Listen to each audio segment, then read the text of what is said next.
मेरे दाता के दरबार में सब लोगों का खाता। मेरे दाता के दरबार में सब लोगों का खाता।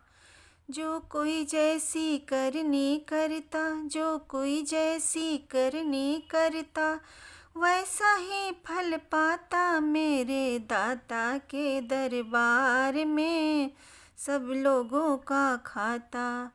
मेरे दाता के दरबार में सब लोगों का खाता।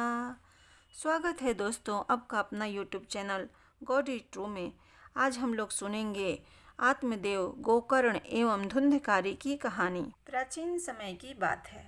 दक्षिण भारत की तुंगभद्रा नदी के तट पर एक नगर में आत्मदेव नामक एक व्यक्ति रहता था, जो सभी वेदों में पारंगत था। उसकी पत्नी का नाम धुंधली था। धुंधली बहुत ही सुंदर लेकिन स्वभाव से क्रूर और झगड़ालू थी।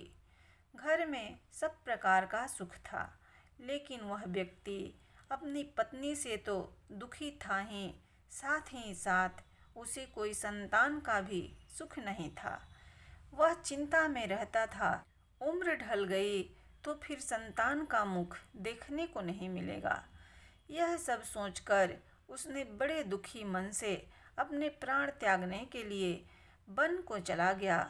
वन में एक तालाब में वह कूदने ही वाला था कि तभी एक सन्यासी ने उसे देखकर उससे पूछा, कहो विप्रवर, तुम्हें कौन सी ऐसी भारी चिंता है जिसके कारण तुम प्राण त्याग कर रहे हो? आत्मदेव ने कहा, ऋषिवर, मैं संतान के लिए इतना दुखी हो गया हूँ कि मुझे अब अपना जीवन निष्फल लगता है। संतानहीन जीवन को धिक्कार है, और मैंने जिस गाय को पाल रखा है वह भी बांझ है। यह तो ठीक है, मैं जो पेड़ लगाता हूँ उस पर भी फल फूल नहीं लगते हैं। मैं घर में जो फल लाता हूँ वह भी बहुत जल्दी सड़ जाता है। इन सब बातों से मैं दुखी हो चुका हूँ।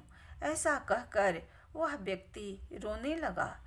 वह संत उसकी बात सुनकर उसके ललाट की रेखाओं को देखा। रेखाओं को देखकर वह बोला कि विप्रवर, कर्म की गति बड़ी प्रबल है, वासना को छोड़ दो। सुनो, मैंने तुम्हारा भाग्य देख लिया है। इस जन्म में तो क्या, अगले 7 जन्मों तक तुम्हारे कोई संतान किसी भी प्रकार से नहीं हो सकती है। तब आत्मदेव बोले कि मुझे प्राण त्यागने दीजिए, या आप किसी भी यत्न से मुझे पुत्र प्राप्ति का मार्ग बताइए। जब वह संत ने देखा कि यह व्यक्ति किसी भी प्रकार से समझाने पर भी प्राण त्यागने को तैयार है, तो वह अपनी झोली से एक फल निकाला और कहा, ठीक है, तुम यह फल लो और इसे अपनी पत्नी को खिला देना। इससे उसको एक पुत्र होगा और उस पुत्र से तुम्हें सुख और दुख दोनों की प्राप्ति होगी। आत्मदेव वह फल लाकर अपनी पत्नी धुंधली को दे दिया, लेकिन उसकी पत्नी मन ही मन सोचने लगी, यदि मैंने ये फल खा लिया और गर्भ रह गया तो मुझसे खाना नहीं खाया जाएगा और मैं दुबली होकर मर जाऊंगी। यह सोचकर उसने तय किया कि मैं यह फल नहीं खाऊंगी। इसलिए वह आत्मदेव से कई तरह के तर्क और कुतर्क करती रही।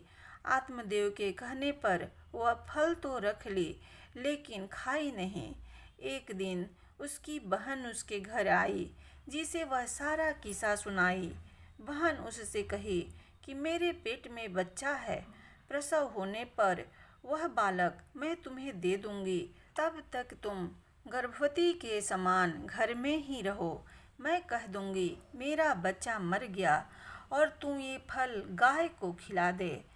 आत्मदेव की पत्नी अपनी बहन की बात मानकर ऐसा ही की। वह उस फल को गाय को खिला दी। समय व्यतीत होने पर उसकी बहन ने एक बच्चा का जन्म दिया और वह लाकर धुंधली को दे दिया। पुत्र हुआ है। यह सुनकर आत्मदेव को बड़ा आनंद हुआ। धुंधली ने अपने बच्चे का नाम धुंधकारी रखा।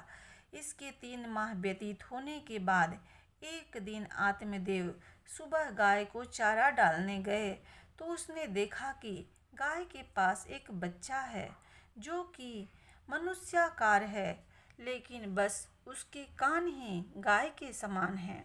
उसे देखकर वह आश्चर्य में पड़ गए। वह उस बच्चे को उठाकर घर में ले आए। उसका नाम उसने गोकर्ण रखा।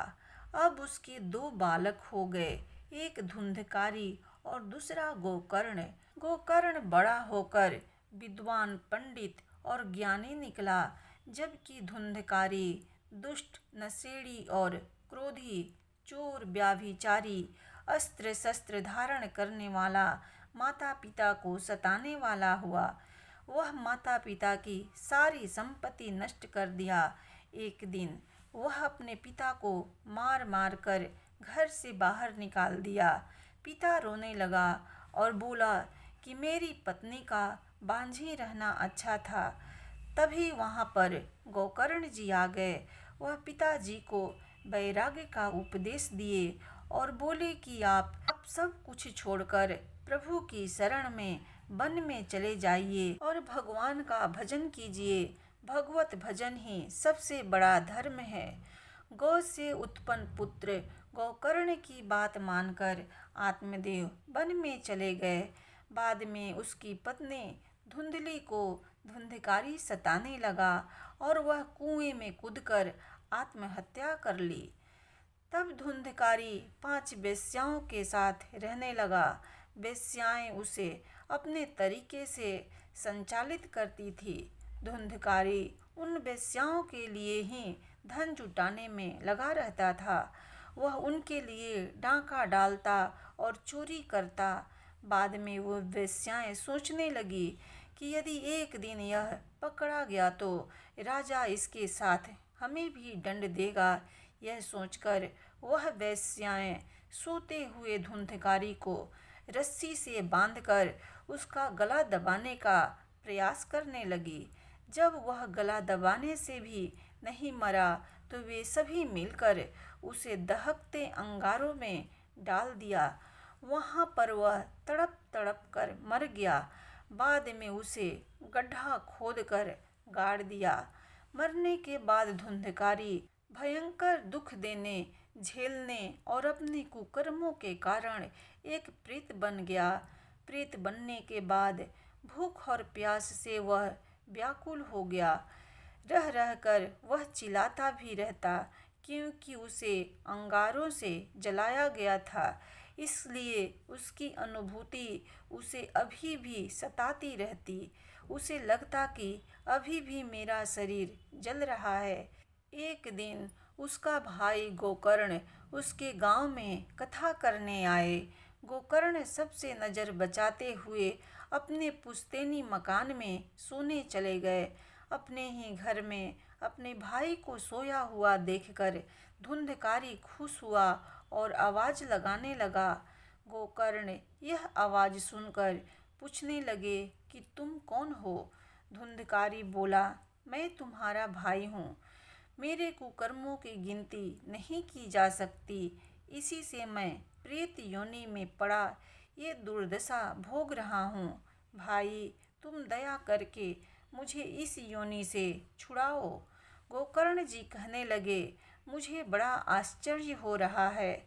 मैंने तुम्हारे लिए विधि पूर्वक गया जी में श्राद्ध किया, फिर भी तुम प्रेत योनि से मुक्त कैसे नहीं हुए?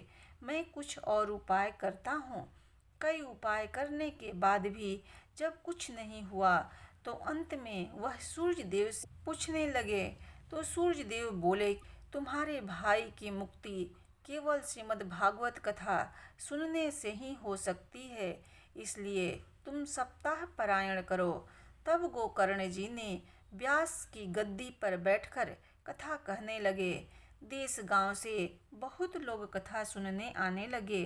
इतनी भीड़ हो गई कि सब आश्चर्य करने लगे। तब वह प्रेत भी वहां आ पहुंचा। वह इधर उधर स्थान ढूंढने लगा। इतने में उसकी दृष्टि एक सीधे रखे हुए 7 गांठ के बांस पर पड़ी। वह वायु रूप में उसमें जाकर बैठ गया। जब शाम को कथा को विश्राम दिया गया तो एक बड़ी विचित्र बात हुई।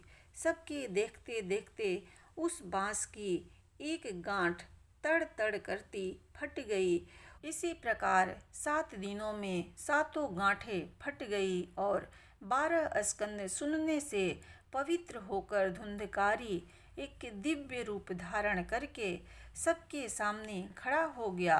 उसने भाई को प्रणाम किया। तभी वैकुंठवासी पार्षदों के सहित एक विमान उतरा। सबके देखते ही धुंधकारी विमान पर चढ़ गया। उन पार्षदों को देखकर उसने गोकर्ण से कहा, भगवान के प्रिय पार्षदों, यहाँ हमारे अनेकों शुद्ध हृदय श्रोतागण हैं। उन सब के लिए एक साथ बहुत से विमान क्यों नहीं लाए? यहाँ सभी ने समान रूप से कथा सुनी है, फिर फल में इस प्रकार का भेद क्यों? भगवान के पार्षदों ने कहा, इस फल भेद का कारण इनमें श्रवण का भेद है। श्रवण सबने समान रूप से ही किया है, किंतु इसके जैसा मनन नहीं किया। इस प्रेत ने 7 दिन तक सुने हुए विषय का स्थित चित्त से खूब मनन भी किया है। यह कहकर वे सब पार्षद वैकुंठ को चले गए। श्रावण मास में गोकर्ण जी ने फिर से उसी प्रकार सप्ताह कर्म से कथा कही। वहाँ भक्तों से भरे हुए विमानों के साथ भगवान प्रकट हो गए। उस गांव में कुत्ते और चंडाल पर्यंत जितने भी जीव थे, सभी दिव्य देह धारण करके विमान पर चढ़ गए। भगवान उन सभी को योगी दुर्लभ गोलोक धाम में ले गए।